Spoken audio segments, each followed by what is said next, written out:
S S ಟಿವಿಯಲ್ಲಿ ಜಾಹೀರಾತು ನೀಡಲು ಈ ನಂಬರಿಗೆ ಸಂಪರ್ಕಿಸಿ.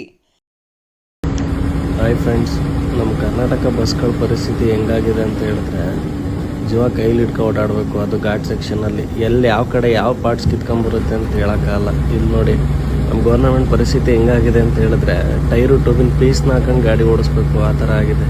ಇಂಜಿನ್ಗಳ ಸ್ಥಿತಿ ಅಂತೂ ಕೇಳಂಗೆ ಇಲ್ಲ. ಏನು ಸೌಂಡು ಗಡಗಡ ಗಡಗಡ ಗಡಗಡ ಅಂತ ತಲೆಗೆ ಹಾಕೊಂಡು ಟೊಲ್ಲಿ ಕೊಟ್ಟಂಗೆ ಆಗುತ್ತೆ ಸೌಂಡು. ಮೊದಲೇ ನಮ್ಮ ಕರ್ನಾಟಕ ರೋಡ್ಗಳ ಪರಿಸ್ಥಿತಿ ಹಂಗೆ, ಅದರಲ್ಲೂ ಎಸ್ಪೆಷಲಿ ನಮ್ಮ ಮಲೆನಾಡು ಭಾಗಗಳಲ್ಲಂತೂ ರೋಡ್ಗಳನ್ನ ಕೇಳಂಗೆ ಇಲ್ಲ. ಈ ಮೈಸೂರಿಂದ ಒಂದು ಬಸ್ ಬರುತ್ತೆ, ಕೊಪ್ಪ ಬಸ್ಸು ಅಂತ. ನಾನು ಅದು ಬಸ್ ಕೆಟ್ಟಷ್ಟು ಹೈಯೆಸ್ಟ್ ಬಸ್ಸು ಯಾವುದೂ ನೋಡಿಲ್ಲ. ಕೊಪ್ಪಗೆ ಕನಿಷ್ಠ 260 ಕಿಲೋಮೀಟ್ರ್ ಇದೆ.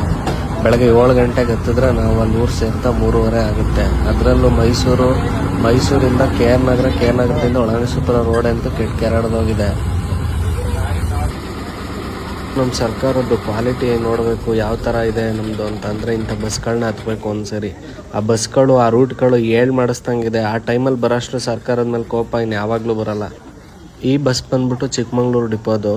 ಇನ್ನು ನಮ್ಮ ತಾತನ ಕಾಲದ ಬಸ್ಗಳನ್ನೇ ಬಿಡ್ತಾ ಇದ್ದಾರೆ ಅಷ್ಟು ದೊಡ್ಡ ರೂಟಿಗೆ.